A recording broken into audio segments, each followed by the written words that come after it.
All right, boys, today we're going to do another 3-round mock draft. The last one we did 2 weeks ago, we proposed some interesting scenarios. I kind of caught some heat for it. A lot of people in the comments were telling me I have no idea what I'm talking about. I should stick to Madden. And I think the primary reason for that was I had the Browns selecting Travis Hunter with the second overall pick. I also had them trading back up to pick number 9 with the Saints and selecting Shedeur Sanders. So pairing Shedeur with Travis at that point in time, too, I think having Shedeur Sanders falling outside of the top 3 was a little controversial as well. Now it's starting to seem like reality. I don't think the Browns have. Well, there's always a chance. Things can always change between now and next week. Obviously, things can change on draft day as well, but it really seems like the Browns are going to select Travis Hunter. They seem to have fallen in love with him. He's minus 800 on a lot of sports books. So 8-1 odds for Travis Hunter to be selected second overall. It seems like the pick at the moment. Again, a lot of people gave me shit last week, 2 weeks ago, for making that pick. Abdul Carter at that point in time was the overwhelming favorite to be the second overall pick. Pair him up with Myles Garrett. A lot of the experts were predicting that. A lot of guys with inside sources were saying that. It just didn't make sense to me. I think they have a good edge room, a couple good rotational guys. Myles Garrett, obviously one of the best in the league, if not the best. And I think a lot of fans at that point in time disagreed with the experts as well. They said, well, that's great. Abdul Carter and Myles Garrett would be awesome. We'd terrorize opposing quarterbacks. We can't score the football. That doesn't change that, right? Unless our defense is scoring like the Hurricanes did with Ed Reed, a couple decades ago at this point. But Travis Hunter kind of solves a need on both sides of the football. I think he has the durability to play both ways. Maybe not full-time both ways. Maybe he does play both ways full-time. It certainly could be a possibility. I think Travis thinks it's realistic. I think Dion thinks it's a possibility. The game has slowed down. Dion talked about this at Colorado's pro day, They huddle a lot more in the NFL compared to college. The game's less physical than it was just a couple of years ago with all these new rules being put in place. Travis Hunter is a freak athlete. This guy is a generational prospect. Even if he doesn't live up to his true expectations, he could still be a solid contributor on both sides of the football, which I think is really worth a lot. But talking about his ceiling, it really is the sky, especially at the wide receiver position, in my opinion.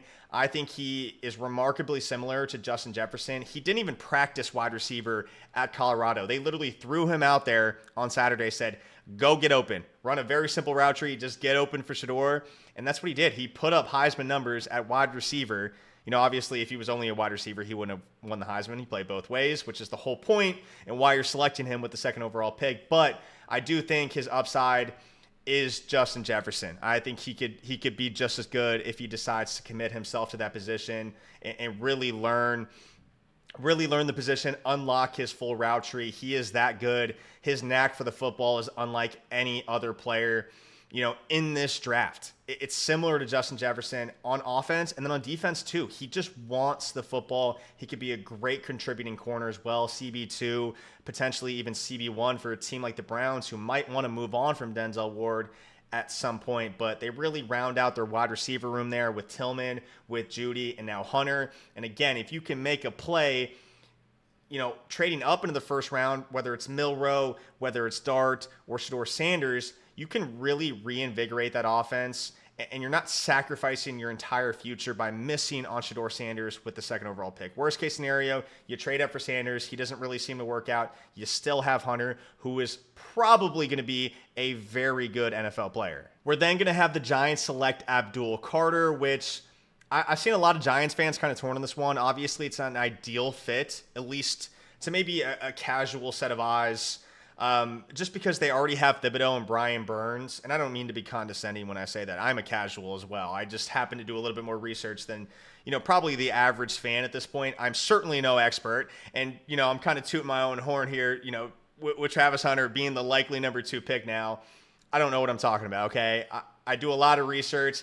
I give my best predictions. At the end of the day, though, we're all guessing. I don't have any inside sources or anything like that, so I don't mean to be condescending at all. But I think Abdul Carter is a better fit than a lot of fans think he will be. Just because, yes, you have Thibodeau, yes, you have Brian Burns, 2 good edge rushers. You can rotate these guys. Abdul Carter, I've seen him play a lot of snaps at Penn State, standing up at defensive tackle on third downs, on fourth downs, where teams are forced to pass, and just giving guards and centers all they can handle. I mean, Abdul Carter can play off ball as well. If you want to have him do maybe a little bit more of that and then just strictly rush the passer and obvious passing downs and then move on from Thibodeau, instead of possibly paying him a ton of money, that's certainly a choice as well. So I think Abdul Carter is the obvious choice for the Giants at number 3, unless ownership steps in and says, hey, we want Shedeur Sanders, which is a possibility. I just think Abdul Carter is going to be the move here, and then the Giants might try to make a play for Shedeur Sanders or Milroe or Jackson Dart into the first as well. So I'm starting to think that a lot of these quarterbacks, Shedeur Sanders specifically, is going to fall, and then teams are going to start making a mad dash back up into the first round and trying to snag either Sanders, Milroe, or Jackson Dart. We'll talk more about those guys later. That leaves the Patriots here at pick number 4. I'm actually going to have them make a trade with the Las Vegas Raiders here. So we're going to do a pick swap. We're going to do the New England Patriots 3rd round pick they got from Atlanta, and we are going to give up Kolton Miller to the Patriots. And the reason I'm doing this is because Kolton Miller came out yesterday. He's holding out of voluntary offseason workouts. He's 29. He's got a year left on his contract. He's being pretty severely underpaid right now for a guy who's probably a borderline top 10 tackle in the league. Had a really good PFF grade last year. Some Raiders fans are torn on him from what I'm seeing, but I think maybe it's a misunderstanding there as well. He did battle injury early last season, had a rough first 5 games, and then after that only allowed a single sack for the rest of the season. So I think Kolton Miller is a very good player. Problem is you got to pay the guy probably $50-60 million over the course of 3 to 4 years. So not cheap. The Raiders might be willing to move on. You got the Josh McDaniels connection. The Patriots have a good pick. They're probably willing to trade down if they can't get Travis Hunter or Abdul Carter. And they have the money. They showed they're willing to spend it, this offseason. So I could certainly see this being a possibility. Is it a likelihood? I don't necessarily think so. But if it does in fact happen, I think the Patriots would definitely make a move for Kolton Miller. And part of that reason is I'm not that infatuated with Will Campbell. Based on what I've seen and heard from the Patriots coaching staff is they do like Will Campbell. They like his leadership. They don't care about his arm length. They don't see him being a guard. They think he can stick at left tackle. Watching his tape, he's a good player. I don't mind taking him early in the teens. I think the 4th overall pick is a reach, and I think it's going to be a reach for a lot of these guys past Abdul Carter and Travis Hunter, just to be honest. But he's vulnerable to inside moves, swim moves, spin moves back inside. Any elite edge rusher in the NFL is going to have those tools to really beat up on him. And it's not that he can't adapt to that or get much better, as a left tackle, which he probably will because he seems to have the work ethic. He seems to have the right attitude. It's just, again, I'd rather have Kolton Miller and then, have the 6th overall pick. Maybe we don't even have to pick swap in that case. Obviously, I have my Patriots hoodie on. I am a Patriots fan. I will try not to be biased here, but this is what I would like to see my team do here.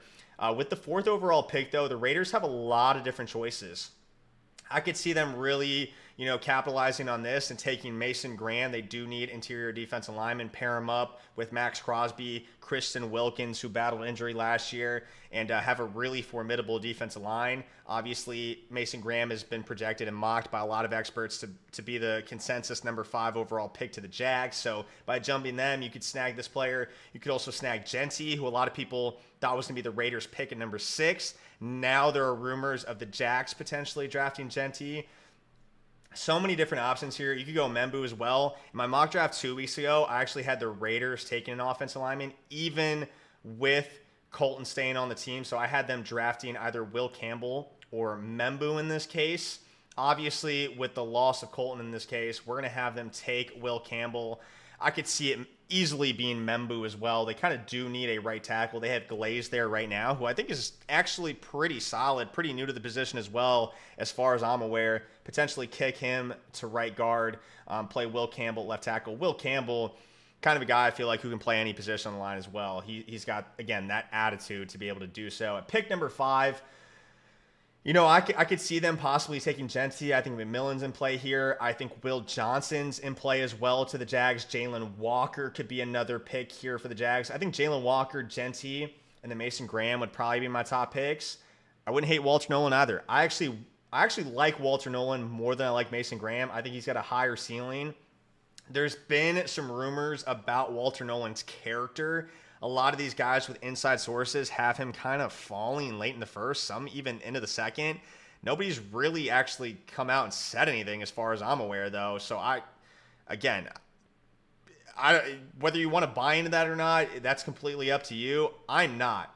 I think the Jags in this case should go Walter Nolan over Mason Graham. Might be a really hot take. At pick number 6, though, I think that the Patriots, again, kind of fulfill their left tackle needs, trading with the Raiders. I think in this case, they would go Jalen Walker. I would not hate to see them go Membu. Just stick Membu at left guard. He's young enough, he's athletic enough to do that, and then just say, hey, when Moses retires in a year or two, or if he doesn't play well this year, you're back to right tackle. Would love to see that, kind of just lock up those tackle spots for a couple of years, protect our young quarterback. But Jalen Walker is just an absolute freak. I think a lot of teams are really high on this guy, and I think a lot of the NFL communities on social media like Twitter, Instagram are too low on this guy because he's a little undersized, right, height and weight. But he's super young. He's got leadership traits. He's freakishly athletic. He tested well, at the combine outside of his actual physical measurements. But, just a knack for the football as well. Off ball, can rush the passer, could potentially be a full-time edge rusher if needed. But Jalen Walker, super young, super high ceiling.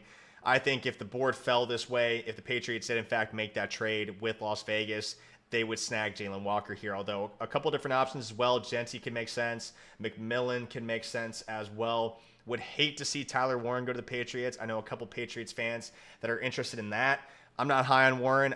I think Warren could fall here. I think that's another case of teams are going to be higher on Loveland than they are on Warren. I don't know if that's going to be true or not because people are very high on Warren, but Warren, he seems a little stiff to me. Loveland is the opposite. Loveland can do everything that Warren can do. He's an underrated blocker. He's incredibly quick. He's like a wide receiver playing the tight end position. We'll talk more about that later. Although Warren could be in play here at pick number 7. You could see Shedeur Sanders possibly in play, although I don't think the Jets are going to go that direction. I think they have a very good offensive line already, a pretty good offensive line, I would say, with one clear hole. Morgan Moses leaves. I think they draft Membu, lock up the offensive line, protect Justin Fields. You got 2 good young running backs. You got Garrett Wilson. You can draft a wide receiver or a tight end later in the draft as well. At pick number 8, things get interesting here because I don't think Jalen Walker makes it past Carolina. I think Carolina, based on what I've heard, is they love that guy. They would absolutely take him in a heartbeat there. At pick number 8, that card would be put in almost immediately. But in this case, with him being off the board, I'm going to have the Panthers draft Tet McMillan, just help Bryce Young. I know their defense is kind of lacking. I could see them taking maybe Barron, but I think Barron's a slight reach for a team that really needs to help their young quarterback, who's kind of had a resurgence lately. Got benched, started playing a lot better towards the end of last season. Give him more weapons. Thielen's really not that far from retirement. Leggett, we haven't really seen his potential yet, so McMillan, I think, would be a really solid choice here. Again, with Walker off the board. So pick number 9, we got the Saints. A lot of people are predicting Shedeur Sanders is going to end up on the Saints.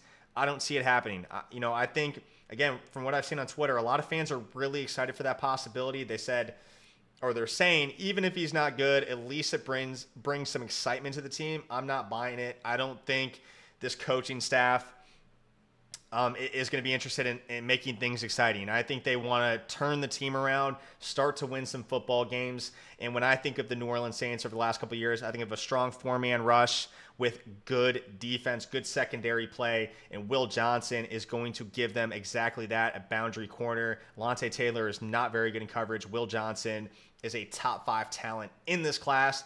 The only problem is his injury history. Will he be fully healthy? Has he recovered from that? This guy's an absolute dog, though, at outside corner. So good, absolutely worthy of the 9th overall pick. And again, I could see him going to the Jags. I could see him going to the Raiders. A lot of different choices here inside the top 10 for teams, but Will Johnson to the Saints, I think, really turns that defense around. At pick number 10, this one's tough because if Mason Graham falls to the Bears, would they snag him? I feel like that's pretty dang good value. They need interior defensive line help. Genty as well, though. With Ben Johnson coming over to Chicago, they've already kind of shored up that offensive line, adding a bunch of guys in free agency, right? Dahlman, notably, and then Tooney as well at left guard. They pick up a new right guard as well. That's really what Ben Johnson valued in Detroit. Strong blocking up front, running the football, committee by backfield. Genty is a committee by himself. This guy is just one of the best running backs I've ever seen. Probably the greatest running back prospect since Saquon Barkley. And that's saying a lot because Bijan was a fantastic prospect out of Texas as well. But I'm going to go Genty here. Would not be surprised to see Mason Graham. Some people are projecting Tyler Warren at this point as well. I'm going to have them take Genty, though. Again, Ben Johnson just values running the football so much. It just makes a lot of sense in that case.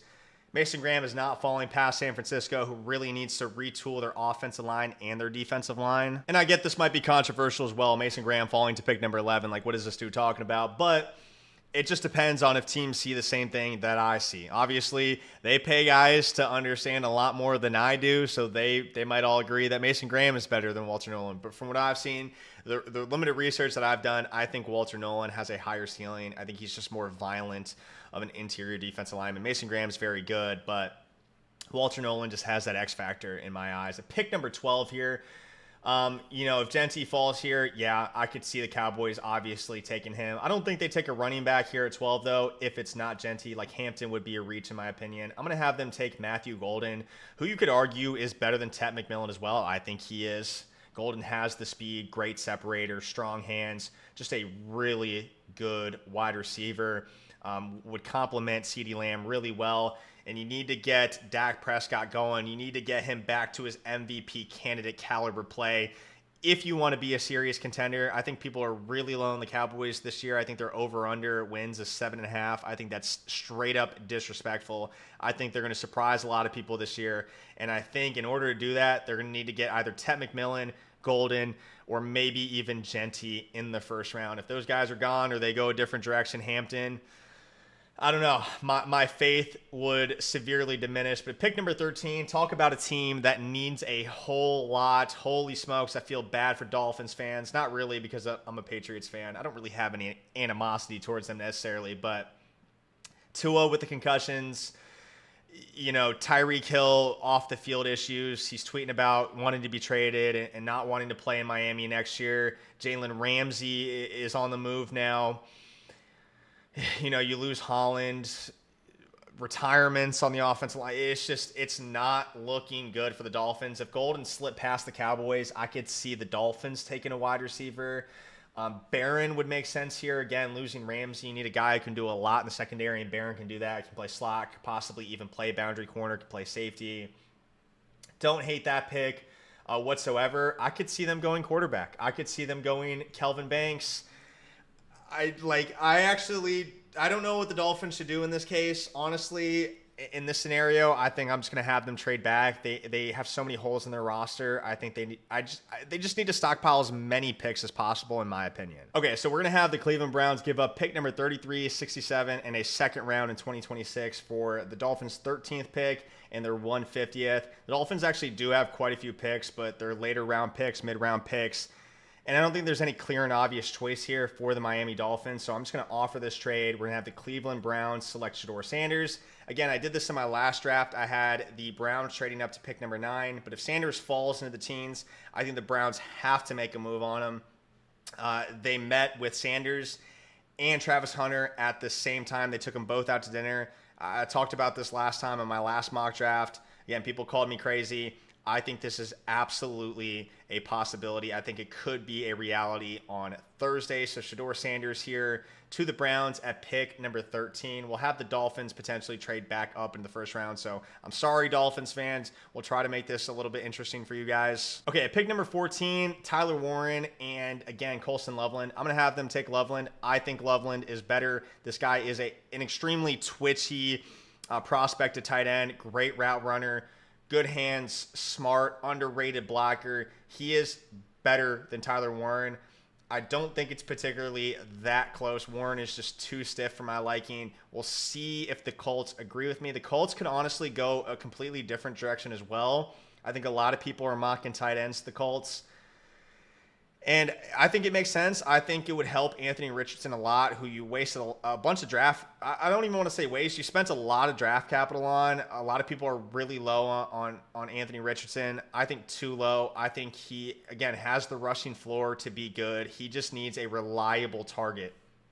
And yes, they have good receivers, but they need a guy who can get open over the middle of the field, short yardages, turn them upfield, and make a little bit more out of those gains. So Colston Loveland, I think, is the choice here for the Indianapolis Colts. At pick number 15, we have the Falcons. I'm going to have the Falcons select Shedeur Stewart in this case. Shedeur Stewart, again, we talked about this last time as well. A guy who didn't really produce a lot in college, but tested incredibly well at the combine. Similar to Danielle Hunter, in my opinion. Didn't produce a lot in college, tested well, freak athlete. The Falcons run a ton of stunts. Shedeur Stewart, I think, is a little undervalued at this point. If you can scheme him up right, coach him up right, develop him, he could be really, really dang good. Just like Danielle Hunter is one of the best edge rushers in the league at the moment. At pick number 16, a couple different options for the Cardinals here. You could go Barron. They kind of need a boundary corner. With Will Johnson off the board here, though, I could see them going with Kenneth Grant here. You know, they missed out on picking up an interior defensive lineman in free agency. They picked up Sweat from the Eagles. I think they want to lock up that defensive line, generate more pass rush, and kind of wreak havoc on teams in the NFC West. A very good conference with some pretty good quarterback play. You know, Brock Purdy, Sam Darnold's coming over, Matthew Stafford towards the end of his career. Those LA Rams are looking serious. I think those are my Super Bowl favorites this year. So Kenneth Grant, this guy, he possesses a lot of power up the middle. Think he could do a lot for that team. But again, I could see the Cardinals going a couple of different directions. I could see them even considering a wide receiver. But Kenneth Grant, the best fit in my opinion. Harmon would not be a bad shout either. Just depends on how you rank those guys. But at pick number 17, we have the Bengals here. I think it's pretty obvious they would go edge rusher. You got Mike Green and you got Mykel Williams. Depends on which one you like more. You know, Mykel Williams, I think, probably has a little bit higher of a ceiling, which teams really value in the NFL draft. Mike Green produced a lot, tested well, but Mykel Williams, I think, again, if he develops to his full potential, just offers you a little bit more. Pick number 18, it's really offensive line. You know, interior offensive line or wide receiver at this spot. You know, you lose DK Metcalf, you pick up Kupp. How long is Kupp going to play for? Is he going to be healthy? Igbuka, I think, is certainly an option at pick number 18. I'm actually going to have them take Gray Zabel, though. You know, Kelvin Banks, too. You could argue Kelvin Banks could be a guard as well. And we might actually just end up giving them Kelvin Banks. I think he's powerful. He's athletic enough to play guard. Zabel's awesome, too. Definitely some pretty good interior offensive linemen here. Guys that you can move from tackle to guard that I think are really going to excel at that position at the next level. So we're actually going to give them Kelvin Banks in this scenario. Have him play left guard for the Seahawks. They desperately need interior offensive line help. You got to protect Sam Darnold. He looked terrible in that playoff game. You got to protect him, give him time to be comfortable, and I think you can get the most out of him. So pick number 19, that brings up the Bucs here. I think if Jahad Campbell falls to pick 19, you got to take him. This guy's great off ball, potential really good edge rusher as well. So a utility guy, similar to Jalen Walker, can do it all, and the Bucs need exactly that. The successor to Levante David at pick number 19 for Tampa Bay. Okay, so at pick number 20, I have a hot take about this as well. I know a lot of people think they would go wide receiver, Burden, Igbuka.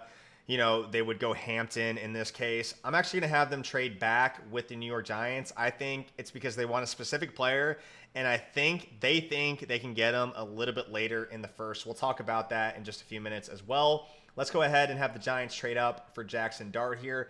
I could see Milroe being a sneaky pick, sliding in front of Jackson Dart, but Jackson Dart maybe just possesses a little bit more arm talent, a little bit better processing skills, a pretty decent athlete on top of it. And we're going to have the Giants select him at pick number 20. So they get Abdul Carter. They get Jackson Dart. We have, again, Shedeur Sanders and Travis Hunter to the Browns. So both of those teams with top 3 picks are already making a ton of moves, trading back up into the first round. The Giants get an opportunity here to jump in front of the Steelers as well, who might draft a quarterback in the first round if they don't land Aaron Rodgers. Obviously, Aaron loves messing with the media and just leaving everybody in limbo. We'll see what he actually does. He could end up retiring, maybe going to the Vikings, kind of bridging the gap between, the Vikings, what they have now, and then J.J. McCarthy, the quarterback for the future, if he's not fully healthy. Nobody really knows about that either. But at pick number 21, I could see, the Steelers potentially going Milroe here. I'm going to have them take Barron, though. I could see them going Hampton as well. I just think Barron, with how much utility he gives you in the secondary, he'd be hard to pass up at pick number 21 for a team that really prides themselves on their defense. At pick number 22, the Chargers are going to go Tyler Warren. I think a lot of teams or a lot of experts predict that Loveland is going to fall to the Chargers at pick number 22. It just seems like it fits like a glove. Obviously, Harbaugh coached Loveland at Michigan, but in this case, I'm going to have Warren actually being the tight end that falls to pick number 22. And at pick number 23, we have the Green Bay Packers selecting Mike Green here from Marshall. Again, a guy who produced a lot in college, so he's proven that he can do it, and then he tested well, so he's proved that he's already, not already, but he's proven that he's got more to give as well. He can still continue to grow with the physical tools that he has. At pick number 24, this is kind of a popular trade down spot. I could see the Vikings sticking and picking right here. Zabel, Malachi Starks. And what I'm going to do is I'm actually going to have them trade up with the Ravens in this case. Okay, so we're going to have the Ravens give up pick number 27, 129, and a fourth next year for the Vikings' 24th overall pick and their 139th pick. 139th pick? I don't think that was proper English. We're going to have the Ravens straight up here and go get a guy that really solidifies their defense, in my opinion. They do need a little bit more edge help, but I think Malachi Starks in a three safety system is just an awesome player and will be an awesome player for Baltimore. Really great ball skills, a little bit different than Hamilton, who I think has a more physically imposing presence, whereas Starks has, Hamilton has great ball skills, but Starks is more of a cover guy, in my opinion. He can play more free safety, whereas Hamilton's going to be at slot. He's going to be in the box, more up towards the line of scrimmage. Now, in an ideal world, I think maybe the Ravens would jump the Vikings, who might be inclined to take Starks as well, with Harrison Smith probably only having 1 year left in his career. So maybe they trade up with the Packers instead. Maybe they just sit there and just hope Starks falls to them. If he doesn't, they take an edge guy like Donovan Iziriaku, or maybe they take Amana Wari, who's pretty decent as well. I think Starks, of all the safeties, though, just fits the best right there, and he's super talented. It's just, again, safety is really not that valuable of a position to teams in the draft. At pick number 25, I think what's really standing between the Texans being a playoff contender and a Super Bowl contender is their offensive line. Stroud was under so much pressure all season, especially against the Chiefs in their playoff game, but I think they actually go Igbuka here. Tank Dell, serious injury, not going to play this season. They need slot help. Igbuka just offers exactly that. Plus, you got the Ohio State connection. I think they're just going to make do with the offensive line that they have.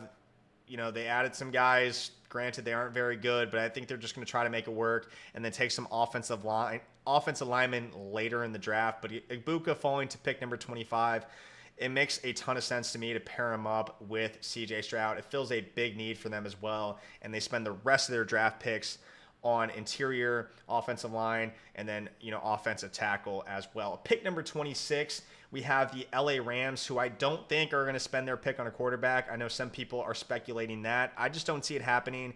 Again, this is a Super Bowl contending team. I don't think Stafford would have went back if they told him that they were going to spend their first round pick on his future replacement. So I think the Rams have a couple different options here. They could go with somebody like Luther Burden. They really need a boundary corner, though. I think that's kind of one of their biggest weaknesses as a team. That and their run defense, so linebacker as well. Their defensive line is great, though. I'm going to have them take Trey Amos. Would not be surprised to see them take Burden or Buka if he falls, if the Texans opt to take an offensive lineman like Simmons in the spot. I just don't see them taking a tackle either. Simmons is a left tackle. They have that position locked down. They can maybe try to move him to right tackle after Havenstein retires, but I just don't think it's an immediate need for them. Again, I think they want to add a guy who can be an instant starter and contribute immediately to a team that I think has a very solid chance to win the Super Bowl. So pick number 27, we have the Vikings. Amanawari would be a really nice pick for them, I feel like, here, but I'm going to have them take Zabel and just lock up that offensive line for potentially Aaron Rodgers, for J.J. McCarthy. We'll see how that actually unfolds. At pick number 28, we are going to give the Lions Iziriaku here. Again, wouldn't be surprised to see the Lions take Zabel if he fell to them. Donovan Jackson can make a lot of sense here as well. I really wouldn't be surprised to see that either. I just think edge is really their biggest need. Their defense just got absolutely slaughtered against the Washington Commanders, right, in that playoff game. I really thought the Lions were going to do it last year, even with a ton of injuries. But with Hutchinson coming back, you need to give him somebody that can help him, really produce, I guess is the word. I kind of froze there for a second. But you want somebody who can take some attention off of Hutchinson. I think Iziriaku, even though he's a little undersized, gives you that. He's lightning quick, really good edge rusher right there that Detroit adds with the 28th overall pick. At 29, Hampton falls here. You got to take him. Take some of that pressure off Jaden Daniels. You don't want him running for his life every single play and single-handedly carrying the team like he did for a majority of last year. So you get Hampton, who is a fantastic running back prospect, could potentially go inside the top 10. Maybe he goes number 10 to the Bears if the Raiders take Genty. So we'll see how that unfolds. But Hampton falling to pick number 29. I don't think Washington can pass on this one. At pick number 30, a couple different choices for the Bills here. I don't see them passing up on Amanawari, who is just such a physical presence in the secondary. PFF has them sliding all the way back here to rank 67th. I don't know how they do their rankings. 6'3", fast, strong, lacks maybe a little bit in terms of instincts, but that's coachable. That's teachable. You can teach him how to react better to the run, react better in coverage. But he's just a sticky defender. He's strong in run support. Again, sky is the ceiling with a guy like this who has these types of physical tools. So Amanawari to the Bills at pick number 30. If Amos fell to them, I could see them taking Amos. I could see them taking Harrison as well. That wouldn't surprise me. Maybe the Bills trade back up in the second and go get a corner like Revel as well, or Benjamin Morrison, who has some injury concerns. I think you could argue here safety or corner. They need both. Amanawari, I think, just so much potential, and that's really what the draft is about at the end of the day. Pick number 31, we got the Kansas City Chiefs. I know they did pick up an offensive lineman, the backup tackle from the Niners. So in this case, I love Simmons. Some injury concern here. I don't think there's really a world where he slides past the first, to be honest with you. Maybe the Bills trade back as well. The Patriots, they trade up and try to go get somebody. In this situation, though, they got Colton Miller, so they're not going to trade back up for Simmons. Trading up for a guard would maybe be a slightly too aggressive. So I'm actually going to have this Kansas City Chiefs in this case. I'm going to have them take Donovan Jackson, who I think is a guy who is more than athletic enough to play tackle and guard. He's powerful. He's quick. Donovan Jackson is awesome. I see him being a first-round pick, and this would be a great addition for the Chiefs, who really want to protect Patrick Mahomes. He was under so much pressure in the Super Bowl against the Eagles. It's obviously a need for them, and Donovan Jackson fills it for them. Okay, we're going to have the Miami Dolphins, as I promised, trade back up to the first. Granted, it's only a single spot here, but we're going to have them trade with the Eagles. So pick swap, 32 and 33, 116 and 134. We're going to have the Miami Dolphins, in this case, take Josh Simmons, help protect Tua. The Eagles don't really need an offensive tackle, obviously. So pick number 33. The Eagles could go a couple of different directions here. Maybe a corner. Scorton, Omar Norman Lott, who PFF has obviously changed their opinion about. Norman Lott is an awesome interior defensive lineman who's capable of getting after quarterbacks. Really only plays on passing down, so not a tremendous run defender, but obviously losing a couple of defensive linemen in free agency, Omar Norman Lott would be a really nice addition for them. I'm just going to have them take James Pierce, who surprisingly falls out of the first round here. Maybe not so surprising, just because he does have character concerns. Allegedly, his coaches hated him at Tennessee. Just a bad attitude. We'll see if Sirianni and the Eagles can change that, because he's got all the tools necessary to be a really good edge rusher in this league. Slightly undersized, maybe a little underweight, but again, with a better attitude, with a couple more pounds, a little bit stronger, James Pierce Jr. could be absolutely awesome. It's just a matter of whether or not these teams really want to deal with that type of attitude. You know what I mean? So at pick number 34, we have the Denver Broncos, who trade back here, and they're going to pick up the running back they wanted the whole time, Travion Henderson. Absolutely worthy of a first-round pick. This guy is super explosive, great catcher, great pass catcher, good pass blocker as well. Fits incredibly well with what Sean Payton, I think, is trying to do in Denver. They get some more draft capital, and again, they get the guy they want. I could see them taking Henderson at pick number 20 and surprising a lot of people as well, especially if a wide receiver like Golden or McMillan in that case is not available. So at pick number 35, we have the Tennessee Titans. They're going to go ahead and give their young quarterback another weapon, a true X receiver in Jaden Higgins, who's like 6'3", 6'4", super tall, really fast, great hands, good separator. Jaden Higgins is an awesome wide receiver. I see him pairing up very nicely with Cam Ward. You want to give that guy all the tools he needs to succeed. So at pick number 36, if Amon-Warrior again falls here, which is certainly a possibility if the Bills go a different direction, I could see, the Jags in this case taking Amon-Warrior. They need safety help. I could see them taking Watts here, maybe Morrison. They could take Burden. So many different directions that the Jags can go with here. Harmon kind of fallen as well. Obviously, they took Nolan, so I don't see the Jags taking Harmon in this spot. We're actually going to have the Jags take... This might be a slight reach here. I'm going to have them take Xavier Watts, very similar to Kevin Byard. Good ball skills, good in zone coverage. They need safety help. And with this draft so far, they're really retooling their defense in general. So pick number 37, we have the Las Vegas Raiders, who have already picked up Will Campbell. They're probably going to look to add a wide receiver here, maybe an interior defensive lineman like Derek Harmon, who is probably worthy of a first-round pick as well. There's just so many guys here that are really going to kind of cut that line close between being a mid to late first and then an early to mid second. So many good players. How do you even really decipher who's better than who at this point?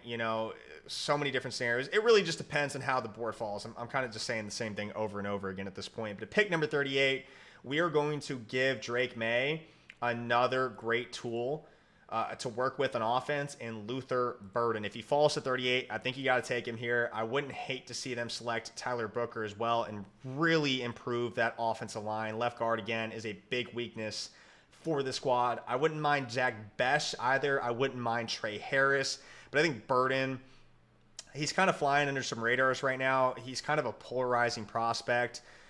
Kind of a slot guy, so maybe overlaps with Pop Douglas, a little bit, but he could really do it all. I think he could play outside as well. He's got the wheels to get by people. He can obviously make people miss tremendous after the catch. Just depends on how you feel about him, how teams feel about him, to be honest. So at pick number 39, we have the Chicago Bears, who have taken Ashton Genty so far to this point. I think the Bears really at this point probably want to just bolster up their defensive line, add some rotational guys in. We're going to give them Nick Scorton, who I think is pretty underrated as well. Maybe he could go to the Patriots at pick number 38. Definitely an option. I know he's met with New England, so definitely a very good player out of A&M. At pick number 40, Will Johnson was the first selection. We're going to have the Saints take Jalen Milroe, an incredibly high floor because of how good of an athlete he is. Maybe faster than Lamar Jackson. A lot of people are comping him to To Jalen Hurts, I don't see it. I think he's a way better athlete than Jalen Hurts. Much more violent of a runner, more physically imposing. Obviously, lacking in processing skills and accuracy and consistency in general. But again, I think that rushing gives you a really high floor. He plays in a pro-style offense. I think he's got the potential to be really good. And, with a new offensive coordinator in New Orleans, yeah, why not? Jalen Milroe to the Saints, I think would be awesome. They might even have to trade up a little bit here to go and get him. Maybe they could swap with the Jags. Watts could fall to number 40 to pick number 40, and then the Saints can make sure they get their guy at pick number 36. So I could see that happening as well. That would entirely make sense to me. Bears here, I could see them taking a tackle. With Wright, I believe his contract is coming to an end at some point. So it's a question of whether or not they want him to be on the team, for a long period of time. If they want to re-sign him, pay him a decent amount of money, they could take Connerly if they don't feel that way. Otherwise, I would love to see Jack Bech go to the Bears here, and I'm going to have them make that selection. Why not? This guy is basically a tight end at wide receiver. Decent blocker, really good out of the slot, reliable hands, amazing separator, big body. Jack Bech, super underrated. I would actually love to see Bech go to the Rams and work with McVay, but the Bears, I think, could use a slot guy. I don't know what the deal is with Keenan Allen, actually. I don't know if he's coming back to the Bears. I think he's still a free agent. Maybe he retires, plagued by injuries his whole career. But Jack Bech, I think, would be a really good fit for Chicago if they wanted him, especially, with Ben Johnson. We mentioned that earlier. He could be like their Amon-Ra, a little bit more physically imposing Amon-Ra, though. At pick number 42, we're going to have the Jets take Tyleik Williams, a unit on the defensive line, great run stopper. The Jets definitely lack a little bit in that department, so Tyleik Williams fills a huge hole for them. At pick number 43, again, we're just looking for guys here to really bolster that offensive line for the Niners. Booker, I just don't really think possesses the athleticism that a team like the Niners are looking for in their offensive line. And I think somebody like Connerly does, who is a fantastic athlete. I love watching him play. Would love to see him on the Patriots if we don't make that trade for Colton Miller. So, yeah, we'll see. Colton Miller, in this case, obviously goes to the Patriots, so Josh Connerly falls to pick number 43. The Niners pick him up. Trent Williams, probably close to retirement. They could stick Connerly at right tackle, move Mikovits inside, and then move Connerly back to left tackle, after Williams retires. Okay, at pick number 44, I'm going to have the Cowboys. I could see them going edge here as well. I'm going to have them take Judkins, though. I know Judkins met with them. When I think of the Cowboys, I think of a team that wants to run the football. They haven't really been able to do it for a couple of years now. They go and get Judkins, who I think has a ton of potential, a really powerful running back. At pick number 45, the Colts selected Colston Loveland in the first round.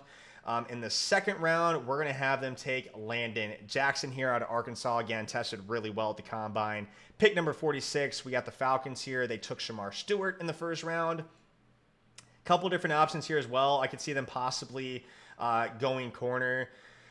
I could see them maybe going wide receiver as well. In terms of wide receiver, we have Kyle Williams here, who I think has really been climbing a lot of people's draft boards, and then Trey Harris, probably the two guys I think worthy of early to mid first round picks. So it's really just about deciding which one of these guys you want if you want to take a wide receiver. All right, I'm just gonna have the Falcons select a corner here, though. I got some water because I've been talking so much, but I kind of thought about them taking a wide receiver here. I just think there's too much overlap with Mooney and then with Drake London, Ray McLeod in the slot. I just don't think it's an immediate need for them. Center, I think it's too early there for the prospects that are in this draft class. I don't think they would go linebacker in this case, maybe Swizinger, but I'm going to have the Falcons in this case select. This one's close, but I'm going to go Harrison. I think Harrison is worthy of a first round pick as well. Great zone corner, freak athlete. I think he maybe ran the fastest time of anybody at the Combine. I could be wrong about that, but either way, really fast. I watched Will Johnson's vlog of, prepping in the offseason, and Harrison was dunking at 5'11". I want to say he's 5'11", right? This guy is 6'1". Okay, so maybe not as impressive, but 6'1", dunking, super fast. Harrison is a monster. I don't know why I thought he was 5'11". Actually filmed a video today on College Football 25. They dropped a Harrison card, and I mentioned the whole time that he was 5'11", so now I probably just seem like a dumbass. But the Cardinals, they need a corner as well. There's a couple good ones, and then there's really huge drop-off at that point. So it's, do you want Morrison? Do you want Revel? I think Morrison is up there with Will Johnson when healthy. Obviously, those are the concerns with him, though. Is he healthy? Nobody well, we don't know. But when healthy, when playing at his full potential, Benjamin Morrison is a lockdown outside corner. Pick number 48, we had the Dolphins selecting Josh Simmons at tackle. We're going to have them take a wide receiver here, Trey Harris out of Ole Miss, 6'3". Got to double check these heights because obviously with Harrison, I was wrong about that one. I know for a fact Harris is 6'3", fast, good separator as well. Pretty similar to Jaden Higgins, in my opinion. Easily worth an early second-round pick. Trey Harris is awesome. And in this scenario, we're gonna imagine that Tyreek Hill does not come back to the Dolphins. Even if he does, Trey Harris can make sense as well. You know, give Tua more weapons, kind of Tyreek's replacement, if you will, in a year or two. Because obviously, I don't think the Dolphins are competing for a Super Bowl this year. I don't think that's a hot take whatsoever. Pick number 49 here, we have the Cincinnati Bengals, who again, you could go defense here. They do need a lot of help with Booker, who is, again, arguably a first-round selection as well, falling to pick number 49. I think they take him and protect Joe Burrow. Tyler Booker, kind of a wall, not really that athletic, won't be that good in a wide zone scheme, anything that requires these guys to get to the second level. But, you know, to the Bengals, I think he makes a lot of sense. Just a brick wall, reliable, consistent, great run and pass blocker. At pick number 50, we have the Seattle Seahawks, who have a ton of picks. 2 second-round picks, 2 third-round picks. They took Kelvin Banks in the first round. I could see them going, you know, potentially edge rusher here. There's a couple good ones, like JTT, for example, which is the selection I'm going to have them making in this case. JTT, another guy I feel like maybe is a product of, maybe product is not the word I'm looking for here, but the result of draft fatigue. He's great. I mean, I think this guy could absolutely contribute immediately for any team off the edge. Seattle needs edge help. Why not take that guy at pick number 50 when you're picking again at pick number 52? So at pick 51, we have the Denver Broncos, who have already selected Trayvon Henderson. A couple different routes you could take here. You could go wide receiver, Ayamanor out of Stanford. You could go Noel, a great slot wide receiver. You could go Kyle Williams, again, a guy who was climbing up a lot of people's draft boards. Would not be surprised to see them take him. Jalen Royals out of Utah State is certainly solid as well. And I'm tempted to give them one of those wide receivers right now. You know, why not add Omar Norman a lot? You want to be able to get after Patrick Mahomes. I feel like you can see a weakness in their offensive line, especially after what the Eagles did to him. Go get Norman Lott, who I think is kind of similar to Milton Williams, you know, with his ability to get after the quarterback on obvious passing downs. Get him, rotate him in, and get after Mahomes as much as humanly possible. And I think you have a realistic shot at winning that division and making a run at the Super Bowl. If Bo Nix plays the level he did last year, he doesn't even have to improve, in my opinion. That defense has gotten better. It was already one of the best defenses in the league last year. You know, you add Trayvon Henderson, you really needed a running back. You can add a wide receiver in the third round, maybe trade back up for one as well. This Broncos team on paper is pretty damn good. We'll see if they can actually make it happen this year, though. So pick number 52, again, we had the Seahawks take Kelvin Banks and JTT so far. I could see them taking Ayamanor here. You know, maybe they go back to offensive line here as well. You got Tate Ratledge, maybe Ursery. Ursery's kind of a really strong run blocker, in my opinion. Maybe not the best pass blocker ever. You could maybe even reach on Jared Wilson here, which is actually what I'm going to have the Seahawks do. I don't think it's a reach for a guy who is clearly the best center prospect in the draft class. They got a lot of draft picks again, so we're going to have the Seahawks take Jared Wilson out of Georgia. At pick number 53, so far we have given the Bucs Jihad Campbell. They're probably going to go back to edge rusher here, even though Campbell can play both. I mean, I could see them going safety as well, maybe Kevin Winston Jr. I could see them going corner possibly. It just depends on what their plans with Jahad Campbell would be. I think maybe they'd play him a little bit more at edge rusher until Levante David retires. So this one's actually pretty close the more I think about it. I love Swinson. And Revel is pretty damn good as well. Darian Porter is a really good corner. Azare Thomas, I think, is incredibly solid. It's really not an easy selection to make, to be honest. I'm going to have them take... I mean, wow. I kind of thought I knew what I was doing with this pick, but the more I think about it, the less I become sure about it, to be honest. Okay, so I thought about it for a bit. I'm going to give the Bucs Braden Swinson out of LSU, who I think is super underrated as an edge rusher, and you can never go wrong with too much edge help. You know, I keep saying it, but we saw what the Eagles did in their dominant postseason run to win the Super Bowl. So we're going to have them take Swinson. I could see them maybe taking Winston, although with his injury history, I could see him slip into late second, early third as well. Corner, I think they're probably pretty content with. Smith at slot corner, McCollum, and Dean on the outside. So, yeah, I think Swinson probably just makes the most sense for them there. Play Jahad Campbell a little bit more off ball and do some fun things with him, blitzing him on third and fourth down. So at pick number 54, we have the Packers' Mike Green so far. I'm going to have them take Siobhan Revel. I think this just makes a ton of sense. Some uncertainty lingering around with Jair Alexander. Revel injury history as well, but if healthy, if playing at his full potential, this guy's a lockdown man corner, can play some zone as well. Pick number 55, we have the Los Angeles Chargers. Tyler Warren fell into their lap at pick number 22. I'm not going to do too many trades at this point. I'm going to kind of stick and pick, outside of the first. I don't want to get too crazy with all of this, but I'm going to have the Chargers select here. I would love to give them Braden Swinson here. I think they'd probably go defensive line in this case. I could see them taking TJ Sanders as well. Oladejo's more of an edge rushing guy as well. Maybe they go Alfred Collins out of Texas here, which is the pick that I'm going to give them. They could go wide receiver too. So many different choices here. I think with Harbaugh being a defensive coach, though, I think they probably go edge or interior defensive line. Alfred Collins is, again, another really underrated guy out of Texas, in my opinion. And then at pick number 56, we had the Bills take Amana Worry. So they need corner. And again, there's a big drop off at corner once you get past Porter and Thomas. Who do you want here? I'm going to give them Porter. I think Porter is more of a zone guy.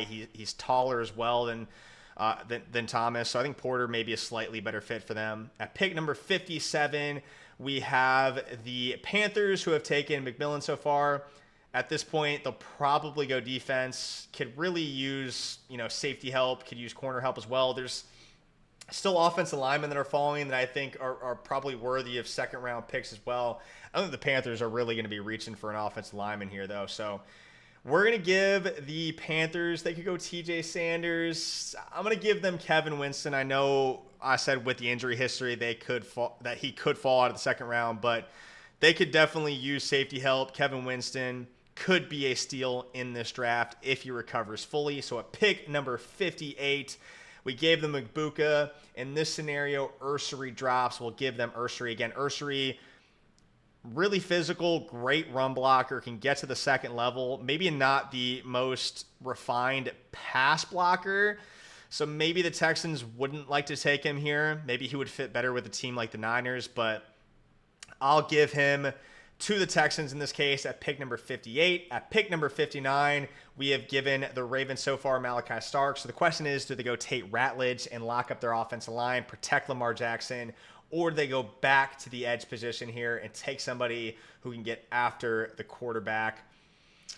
They can maybe even go Azuri Thomas as well. I could see that absolutely being a possibility. I'm going to actually have them take the guard and Tate Ratledge. Every time I go on Twitter and I see somebody doing a 7-round mock draft for their team takes Tate Ratledge in the third round. And if everybody's team wants to take Tate Ratledge in the third round, that's telling me that this guy is a little bit too undervalued. I think NFL teams are going to do their research, tested well at the combine, played well in the hardest conference for one of the best teams. Tate Ratledge, I think, is worthy of a second-round pick. He goes to the Ravens. And again, really bolsters that offensive line, protecting an MVP caliber quarterback in Lamar Jackson. At pick number 60, I'm going to have the Lions take an offensive lineman as well, an interior offensive lineman. Jonah Sayavina, excuse my pronunciation, out of Arizona. Again, super athletic, fits the Lions kind of run scheme. They like to run a lot of inserts and stuff like that. Allow their guys to get to the next level. They want athletes on the offensive line, and I think they get that here with pick number 60 and Jonah Savai. Set myself up for failure trying to pronounce it again. I think I had it better the first time I tried it. And I think that's a good pick right there, because you could argue that Washington would take a guard here as well at pick number 61. But I'm going to have the Washington Commanders probably go edge here. I just think it's a position of need. I'm going to have them take Jack Sawyer from Ohio State. Just a guy with a high motor, sneaky athletic. Just describing white guys in the NFL draft, but he's actually a pretty damn good ball player. Jack Sawyer definitely fulfills the need for Washington. At pick number 62, we have given the Bills all defense so far, and I'm going to give them more defense. Darius Alexander from Toledo, interior defensive line, can never go wrong. Buffalo needs a little bit of help at that position as well. And with two teams coming up that might look to an interior defensive lineman as well, why not take them at pick number 62? The Chiefs are up once again. I could see them going TJ Sanders right here, who, again, could go earlier in the second round as well. Good run stuffer, just a unit on the defensive line, similar to Tyleik Williams. But they lose Wharton to Carolina. Jones is getting up there in age, more of a pass rushing guy anyway. So TJ Sanders kind of locks up that defensive line. Maybe if you get a rematch with the Eagles in the Super Bowl, Sanders maybe makes it so that you don't have to dedicate as much of your focus necessarily to an explosive running back like Saquon. You can kind of respect the pass game a little bit more. Without being so vulnerable there to deep shots to A.J. Brown and Devontae Smith. The Eagles are not the only team that have that style of offense where they can kill you on the ground and over top. So TJ Sanders, I think, would be a great selection for Kansas City at pick number 63. At pick number 64, I have given the Eagles James Pierce. I'm going to have them select a tight end here, Mason Taylor out of LSU. This guy is really damn good. I would hate to see the Eagles get their hands on him, but I think it's very realistic that Mason Taylor does, in fact, fall to pick number 64, and Eagles fans should be really excited about this one. A replacement for Dallas Goedert, who might not even be there next year. Okay, at pick number 65, there's a lot of good receivers still on the board here. I'm going to give them Ayamanor out of Stanford. Again, giving Bo Nix more help here. At pick number 66, we have the Chiefs up once again. I could see them easily going offensive line here. I could see them drafting a running back as well. Caleb Johnson probably, could be a second round pick as well. It just really depends what you're looking for here. We still got Thomas on the board at corner as well. Not that I think the Chiefs would go corner. It's certainly a possibility. Let's see what we have for offensive line options. We have Millam, who's probably going to be a guard here. Trapio could be a right tackle. The Chiefs definitely need right tackle help, so would not hate to see this. And I'm going to give them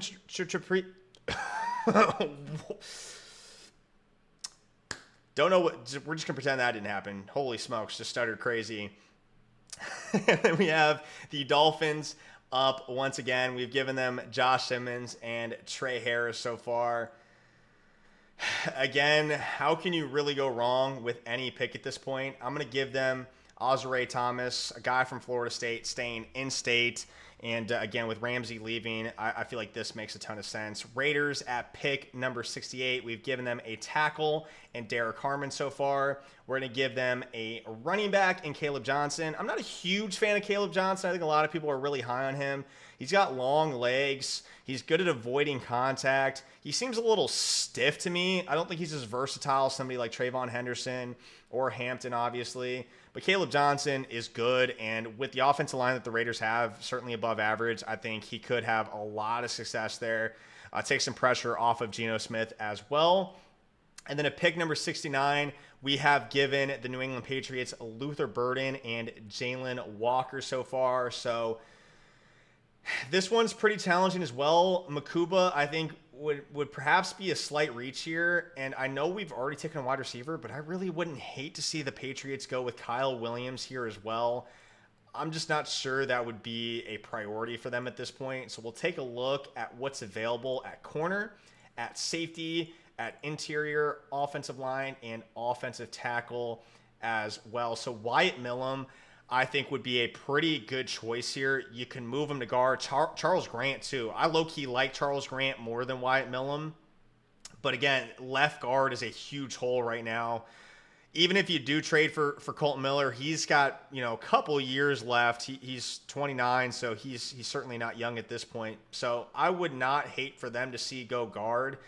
I think they might just go best available at this point and take somebody like Princely, maybe Jared Ivey, maybe Oladejo, maybe Josiah Stewart. This one's close. I'm going to take, again, Kyle Williams I would like as well too. I'm going to have them take Wyatt Millum, though, move him to left guard and really lock up that offensive line and give Drake May the protection he deserves after going through literal hell last year. Pick number 70, we got the Jags here. A pick I love for the Jags in this spot is Elijah Arroyo, a really good receiving tight end. You got Strange, but you lose Engram, who's kind of like a slot receiver anyway. Great receiver, not really a fantastic run blocker. You can kind of replace him with a younger version of himself in Elijah Arroyo. I don't know if that's a great comparison in my eyes. I think it is.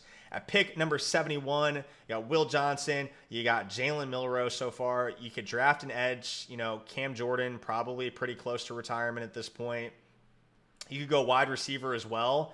Olave's had some head injuries, so I think this is a position of need as well. I love Jalen Noel here. That's who I'm going to give to the Saints.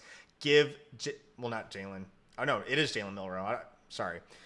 I've been talking nonstop at this point for over an hour and 10 minutes. So I'm starting to get a little delirious. I'm stuttering. I'm mispronouncing things. Please excuse me. We'll give Noel to the Saints, though. Hopefully Olave can stay healthy because when he is healthy, he's absolutely amazing. At pick number 72 here, we have given the Chicago Bears Genty, Scorton, Jack Bash. I could see them going interior defensive line here if there were some great options. CJ West is certainly a monster out of Indiana. I'm going to give them a very sneaky pick here. Xavier Restrepo, a slot wide receiver who had a pretty slow 40 time. I think he's going to fall because of it. Oh my God, that is not what I meant to do. All right, guys, we're back a little bit later. Had to reset the draft. Had to take a quick break on top of it. Feeling a little under the weather, to be honest. And I think that's pretty evident by the fact I selected 2 slot wide receivers to the Chicago Bears.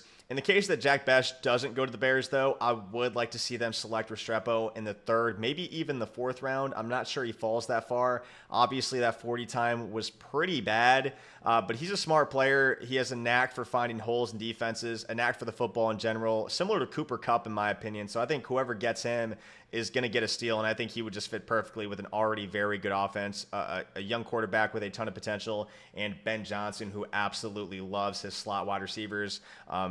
Amon-Ra St. Brown, case in point. But at pick number 72, we're obviously going to go a different direction and give the Bears TJ West, a very strong run-stuffing defensive tackle from Indiana. At pick number 73, the Jets so far have selected Membu and Tyleik Williams. I'm going to give them Kyle Williams from Washington State. Actually played with Cam Ward for a little bit in college before Cam Ward transferred out to Miami. But Kyle Williams, a little undersized at 5'11" to 6 foot.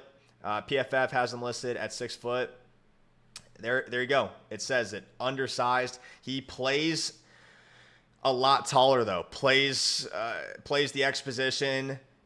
Can get open deep. Is great after the catch on screens. A good separator with decent speed. A guy who, again, just plays bigger than he actually is. I could see him fitting really well with a ton of different teams. I think a lot of teams are going to want this guy in particular, and he could go as early to mid second round. So don't be surprised if you see that. At pick number 74, so far we've given the Carolina Panthers Ted McMillan and Kevin Winston Jr. Probably the worst defense in the entire league. So pretty much the rest of their picks are going to go to defense. Princely Humanalanian. Pronunciation, again, not my strong suit in this channel. Edge rusher from Ole Miss, though, pretty good value at pick number 74. Outside of J.C. Horn, Kevin Winston Jr., who we have them drafting in the scenario, and Derek Brown. They picked up Wharton from the Chiefs as well. Not really a defense with a ton of talent, so anything can really help at this point. At pick number 75 so far, we have given the San Francisco 49ers Mason Graham and Josh Connerly Jr. Would not be surprised to see them take Cam Skattebo.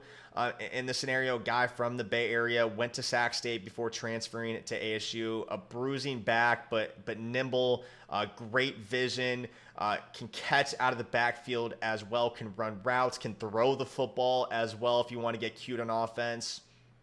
I think he'd be great to just about any team. I see him working extremely well in a committee by backfield, though, where you can sub him in late in games with the lead and just grind down opposing defenses. I think I'm going to pass in this scenario, though, and give the Niners more trench help. Oladejo from UCLA is a great run-stopping edge defender. He really needs to develop a lot of his pass-rushing tools, but he is super young, pretty raw at the position as well. And the last time I did this mock draft, he was actually ranked in the maybe even the 200s, I want to say, maybe a little bit earlier than that. Not that the PFF ranks are really that meaningful. Not that anybody's ranks are really that meaningful at the end of the day. Everybody's going to have different opinions on different players, as are teams in the NFL, depending on, what they run in offense, what they run in defense. But Oladejo, a guy I think with a ton of upside, and that's really what you're looking for in the draft. You're looking for guys and what they can be as opposed to necessarily what they are at the moment. At pick number 76, you have the Dallas Cowboys, who so far have selected Matthew Golden and Judkins, the running back from Ohio State. They definitely could use some edge help here. We'll give them Josiah Stewart from Michigan. You need somebody to pair opposite of Micah Parsons. Take some attention away from him, and I think Josiah Stewart can definitely offer that. At pick number 77, we have the Las Vegas Raiders once again. I like their draft a lot so far. Will Campbell, they reload at the offensive tackle position, Derek Harmon, and then Caleb Johnson, a long strider from Iowa, could certainly play really well behind a pretty good offensive line unit. We're going to go wide receiver. We're going to give them Jalen Royals from Utah State. Actually saw a clip on Twitter the other day of Jordan Love going on a podcast or a sports show and saying that he hopes the Packers are able to draft Jalen Royals. I think round 2 may be a slight reach for this guy. I think there's some other guys who are quickly rising up draft boards. But again, it really just depends on how teams view certain guys. And I'm not sure the Packers are really in the business of giving their franchise quarterbacks the tools that they want. They don't really have a long track record of doing so. So unless he falls to pick number 87, which I don't see happening, I think the Raiders snag Royals in this scenario. Pick number 78, we've given the Arizona Cardinals 2 defensive players so far, Kenneth Grant and Benjamin Morrison. They could potentially go wide receiver, somebody like Restrepo, and round out a very good wide receiver room with Marvin Harrison Jr., Michael Wilson, and then obviously Trey McBride. However, I'm not really sure that Kyler Murray has the arm talent. Maybe that's not what I'm looking for. He doesn't throw the ball enough accurately to distribute the ball to 4 guys who, in 5 guys, if you factor in, the running back as well. James Conner definitely got a lot of receptions last year. I just don't think he throws the ball enough to really warrant that. I think you might want to look a different direction here and maybe try to take a wide receiver in later rounds. But Kyler Murray, his rushing ability is just outstanding. So maybe you want to just protect him a little bit better. So in this case, we will give them Marcus Bowe, I think. Let's actually take a quick look here at the Arizona Cardinals lineup. So they got Paris Johnson, the Ohio State tackle, and then they have Jonah Williams here. So they actually have 2 pretty good tackles. I think the only real hole in their offensive line is probably their right guard. Isaiah Adams was a 3rd-round pick last year. So Marcus Bowe is certainly a guy who I think can play guard as well. It says it right here. Has a shot to start at guard or tackle. So you can play him a tackle if you want to. Worst case scenario, you kick him to right guard.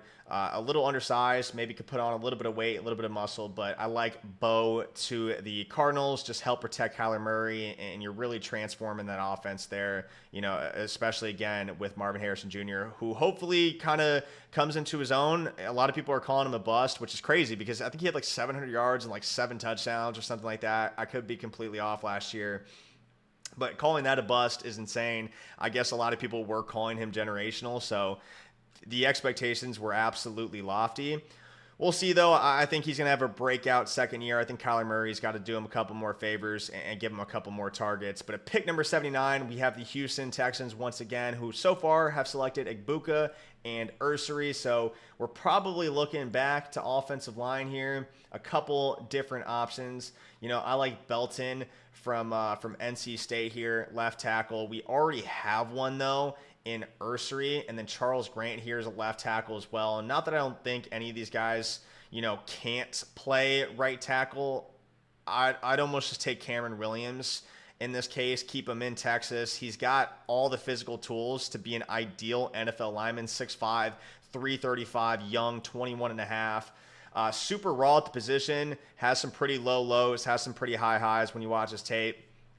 But again, he's better than what they have now. They have pretty much nothing on their offensive line.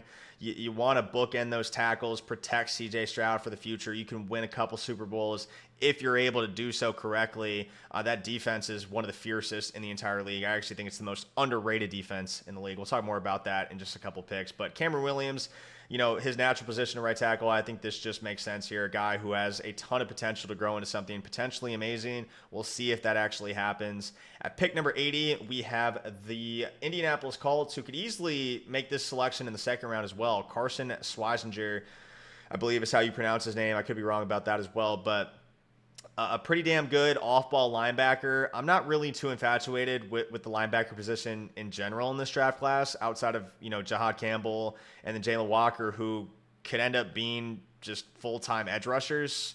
So, in terms of pure off-ball linebackers, not really a ton to love in this class, although Carson is definitely one of the better of the bunch. You got Demetrius Knight here as well, and then Chris Paul Jr. From Ole Miss. But at pick number 81, we have the Cincinnati Bengals, once again, who so far selected Mykel Williams and Tyler Booker. Again, another team with a very poor defense.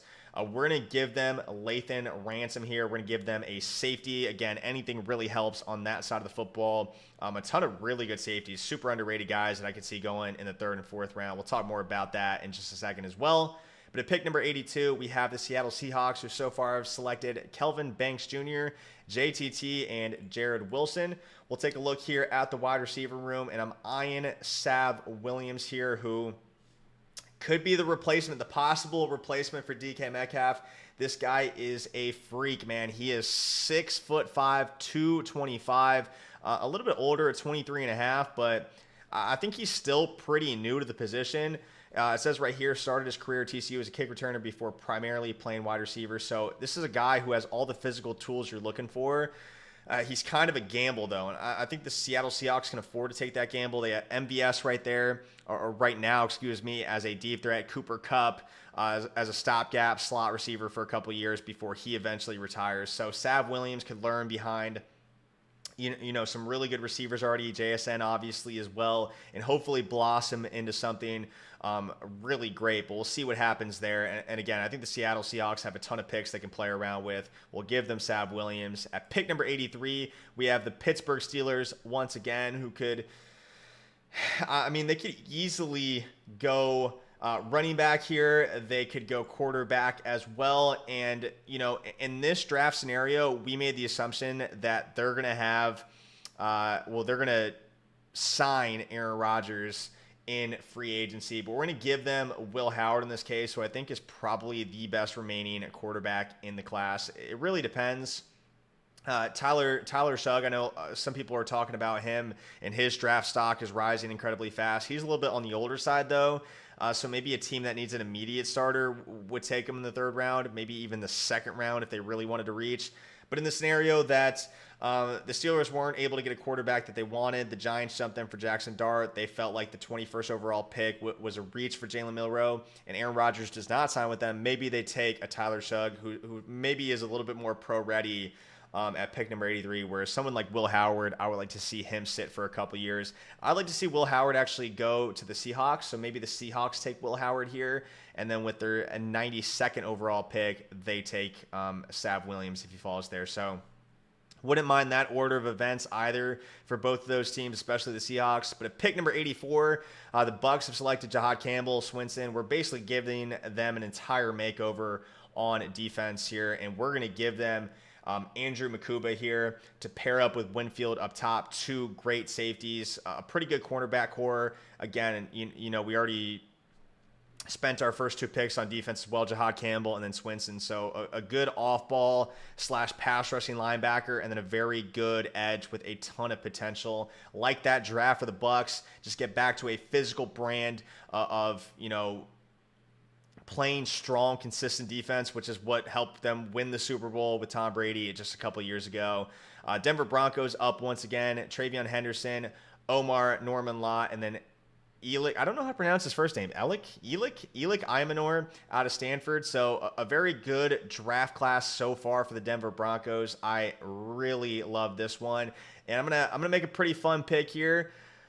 I could see them maybe going Restrepo. You know, taking back-to-back receivers though doesn't seem that likely. They do have Mims in the slot as well, who's a pretty fun gadget player. I'm gonna have them take Cam Scatterbo. I know they have Jaleel McLaughlin, but pair Cam Scatterbo up with a more explosive back, a smaller guy like Travion Henderson, and you know, this is a guy who I think fits really well in Denver. Plays behind one of the best offensive lines in the league. I think graded out maybe the best offensive line in the league last year, specifically at pass blocking. Definitely pretty solid at run blocking as well. Can maybe see some improvements there, but I think with Henderson and then Scatterbo, it would improve instantly. Two guys with great vision. Scatterbo, especially playing in Denver, home games where the air is super thin, sub them in late in games, you know, where they have a small lead and just grind down defenses. We kind of talked about that earlier, but I actually love this pick right there. Pair Scatterbo up with Henderson. Kind of reminds me of the Sean Payton days of Kamara and then Mark Ingram. I mean, I love that comparison. I love this fit. If Denver can make this happen, make it happen. Maybe even trade up for Scatterbo if you're worried about a team like the Steelers selecting him here at pick number 83, a team who does need a running back. So wouldn't be surprised to see them take a running back there either. At pick number 86, we've had the Chargers select Tyler Warren and then Alfred Collins, a team, again, that could use a little bit more defensive line help. So we'll take a look at that. You know, obviously they lost Bosa, and we've given them an interior defensive lineman so far. So we're going to give them, there's a couple good options here. Jared Ivey, Kennard, Elijah Roberts. I love Ashton from Louisville, Jordan Birch from Oregon as well.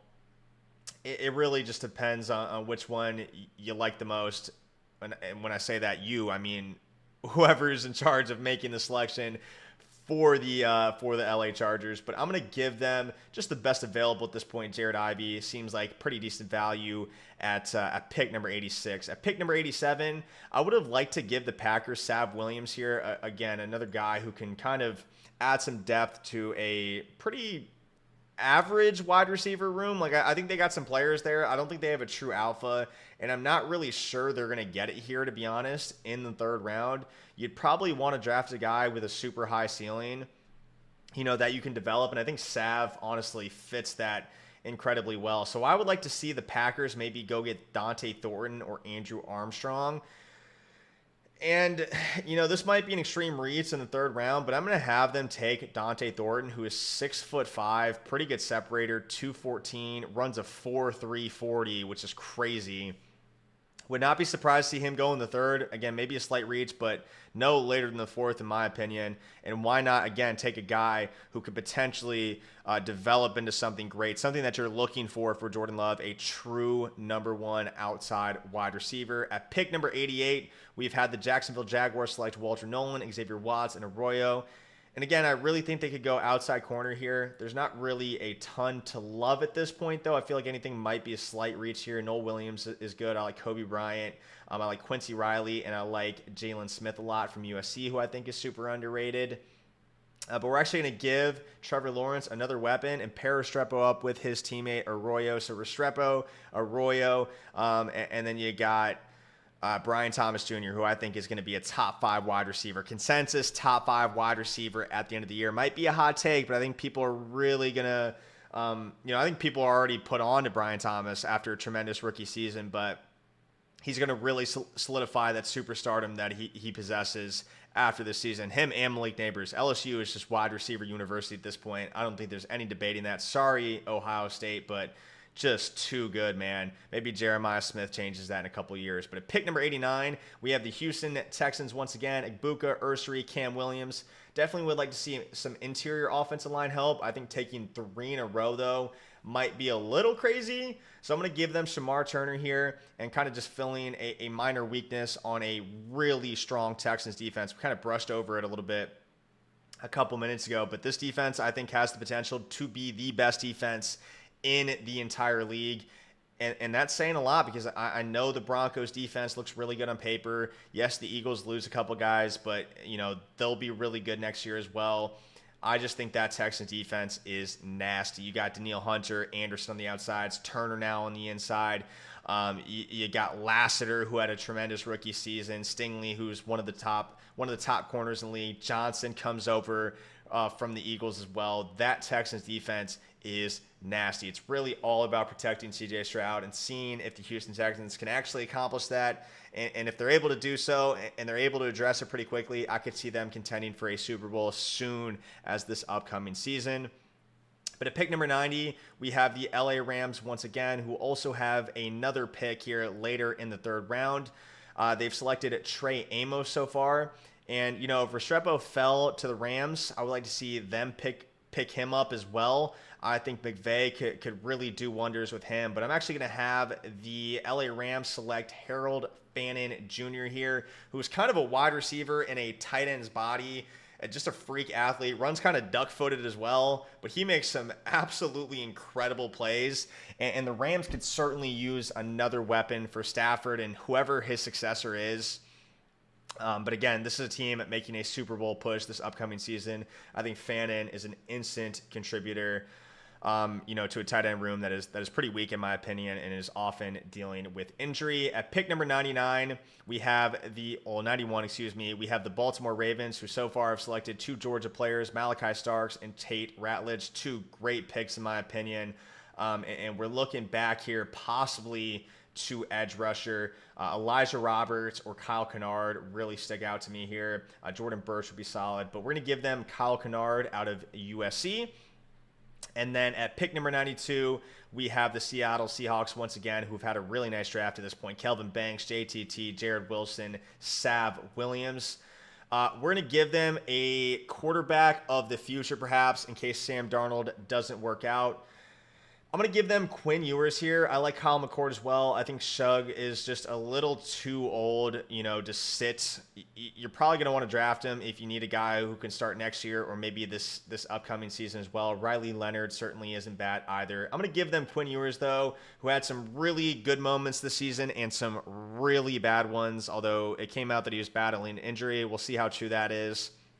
He certainly has the flashes. I think he just needs the confidence. I think he needs the right development, and I think he's a pretty similar quarterback to Sam Darnold. So he can learn behind somebody who's kind of experienced the ups and downs of the NFL already. But at pick number 93, we have the New Orleans Saints once again. I love their draft as well. Tell me if you like this, New Orleans Saints fans. Will Johnson, Jalen Milroe, Jalen Noel. Actually, really like this draft class a lot, to be honest. I'm going to give them a running back in Dylan Sampson, who is kind of similar to Alvin Kamara. Really fast, explosive, good balance, can catch.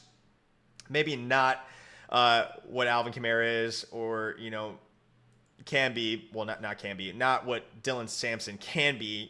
I think best case scenario, he turns into Alvin Kamara. Will that happen?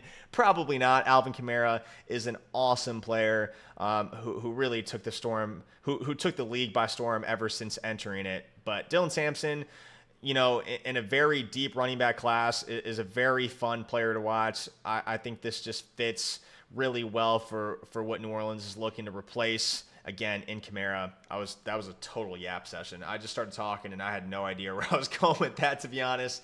Cleveland Browns are up once again. I'm going to give them a running back. This is a snap pick for me. I like Damian Martinez, super underrated running back from Miami, bruising back with some speed as well. Just reinvigorating that offense with Hunter, with Sanders, and now Damian Martinez. They can look to get a tackle at some point as well. Maybe they take a tackle there and try to get a running back a little bit later. Again, in a very deep class, so wouldn't hate to see that either. At pick number 95, we've given the Kansas City Chiefs Donovan Jackson, who can play guard or tackle, TJ Sanders, and then a right tackle in Ozzie Trapillo. We're going to give them the Travis Kelce replacement, Terrence Ferguson, one of the better tight ends here in the draft class out of Oregon. If Fannin fell to them, I'd like to see them take him as well. Just a really good receiving tight end. Terrence Ferguson is as well. He's more of a receiving guy as well, 6'5", 255. Again, not a great run blocker according to PFF. They don't really need that. They're used to Travis Kelce, who's not a fantastic run blocker. But at pick 96, we have the Philadelphia Eagles, who have selected James Pierce Jr. and Mason Taylor. Again, a team with not a ton of holes. I don't think they would go offensive line here, although there's some pretty good options still up here, like Charles Grant, for example. I'm going to give them a safety. I'm going to give them another Iowa guy. The last one worked out pretty well. I'm going to give them Sebastian Castro here. Safety, obviously, they lose Gardner Johnson, so maybe Castro fills that role for them. At pick number 97, I'm going to look back to safety here as well and give the Vikings Billy Bowman Jr. out of Oklahoma. Kind of learn under Harrison Smith for a year or two and then eventually take his place and take the reins of the defense. Pick number 98, we have the Miami Dolphins, who so far have taken Simmons, Trey Harris, and Ozzie Thomas. I like this draft for them as well, to be honest. I could see them going Charles Grant and really just loading up, on the offensive line as well. Let's see what we have here for interior defensive line. Vernon Broughton out of Texas is very solid as well. Could see him going as early as the second round. So pick number 98, that seems like fantastic value. I like that draft from Miami as well. They have a lot of holes, so I feel like it'd be hard to do a mock draft and not love what you have from Miami. But at pick, and again, we did do the big time trade back as well. So I feel like they get some solid contributors right out the gate with what we've given them so far.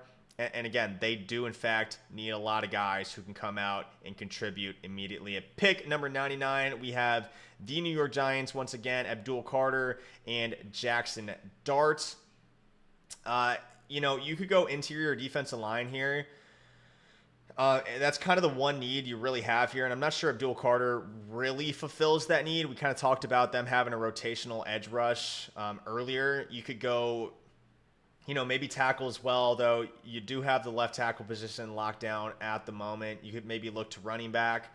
I'm going to give this team Jordan Phillips, though, and just really produce one of the best defensive lines as a whole in the entire league. Carter, Phillips, Dexter Lawrence, you got Brian Burns, and then Thibodeau. I mean, that is a really good defensive line that can win you some football games, take some pressure off of Jackson Dart as well.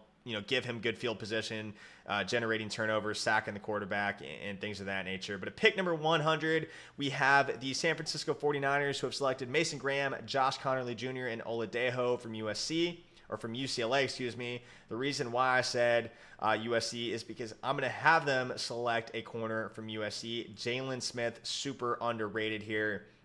They need another boundary corner, and I think Jalen Smith could potentially grow into something really, really nice, a very solid NFL contributing at corner. Pick number 101, we have the LA Rams once again, who so far have selected Trey Amos, Harold Fannin Jr., and now we're going to give them Demetrius Knight. They need guys who can help stop the run. That was their one big weakness last year. A very good defensive line, super young.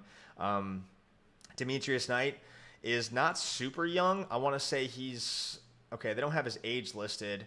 I think he's probably 23 or 24. I don't know why his age isn't listed. That's super weird. He's one of the oldest prospects in the 2025 NFL draft. So I would assume he's 23, 24, maybe 25 at the oldest. But that means he's probably already pro ready, a strong tackler. And again, that's what the Rams are looking for in this case. At pick number 102, the last pick of our 3-round mock draft, we have the Detroit Lions, who have already selected Izaraku and Savania.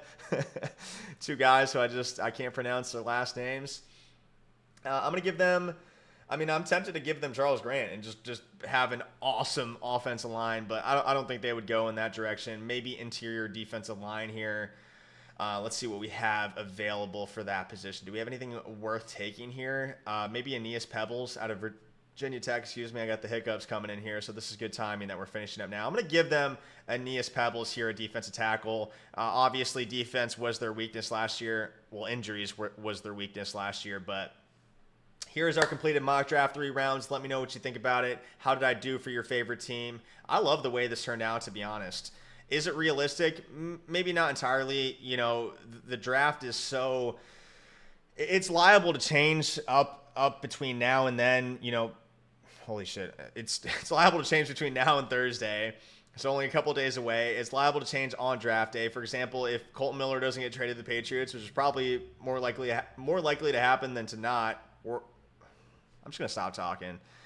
Basically anything can happen. So this is not entirely realistic. I'm not saying this is what is going to happen, but it's a fun scenario to think about. And I love the way it turned out. So let me know what you think about it again in the comments. I love you guys. Thank you guys for watching if you made it to this point. And yeah, I don't know if I'm going to do another mock draft leading up to the draft. I might just react to it after and just grade each team's pick. But thank you guys again, man. I hope you guys have a fantastic rest of your day.